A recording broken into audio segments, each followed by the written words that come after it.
እሺ ጌታ ስሙ ለዘላለም የተባረከ ይሁን። እዚህ ጋር ዛሬ የምናየው ወይም ደግሞ የምንመለከተው አንድ ነገር ነው። መጽሐፍ ይላል። መጽሐፍ ቅዱስ ብሎ ይጀምራልና መጽሐፍ ማለት ምን ማለት ነው? ቅዱስ ማለት ደግሞ ምን ማለት ነው? አሁን እኛ ብዙዎቻችን የምናውቀው መጽሐፌን ሰዎች እንደጻፉ እናውቃለን። መጽሐፍ ቅዱስ አሁን ደግሞ ብዙ ሰዎችም የተከራከሩ ያሉ መጽሐፍ ቅዱስ ሰው ነው የጻፈው ብሎ ያምናሉ ወይም ደግሞ ይረዱታል። ነገር ግን ደግሞ አንድ ነገር ያላወቁት ነገር አለ።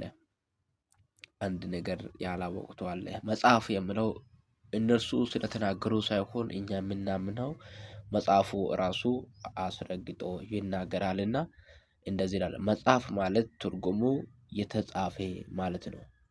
ቅዱስ ማለት ደግሞ መጽሐፍ ቅዱስ ብሎ አንድ ላይ ሲጠሩ ቅዱሳን ይላል። ቅዱሳን ይላል። መጽሐፍ ቅዱስን የጻፉት ሰዎች በ40 ሰዎች ይታወቃሉ። 40 ሰዎች ናቸው የጻፉት። ነገር ግን ደግሞ እንዴት እንደጻፉ መጽሐፍ ቅዱስ ራሱ ይናገርልናል። በመንፈስ ተሞልቶ እንዲሁም ደግሞ ቅዱሳን ወይም ደግሞ ቅዱሱ ሰዎች እንደጻፉ መጽሐፍ ቅዱስ ይናገራልና እዚህ ጋር እዩት። አሁን ይሄ ጥቁር ነው። ይሄኛው ነጩ ነው። ነጭ ነው። ከዚህ ባለፈ ደግሞ እንደዚህ ስንከፍተው ነጩ ላይ የተጻፈ ጥቁር ነገር እናገኛለን። ጥቁር ነገር እናገኛለን። ይሄንን አሁን ብዙ ሰዎች እዩት፣ በደንብ ተመልከቱት። በደንብ ተመልከቱት። ይሄንን አሁን ብዙ ሰዎች መጽሐፍ ቅዱስን ለመክፈት ይፈራሉ። መጽሐፍ ቅዱስን ለመክፈት ይፈራሉ። ወይም ደግሞ ስለማያነቡ ውስጥ የሆነ ነገር እንዳለበት የሆነ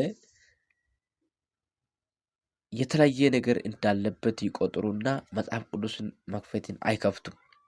ነገር ግን ደግሞ የተጻፈው እነዛ ቅድም ተጽፏል። አዎ እናምናለን።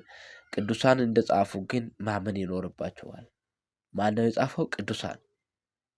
ቅዱሳኖች የእግዚአብሔርን ቃል በቃል እንደጻፉ ይታወቃል መጽሐፉ። እና ደግሞ ምንድነው ልናገር የፈለኩት መጽሐፍ ቅዱሱ በሰዎች አጻጻፍ እንኳን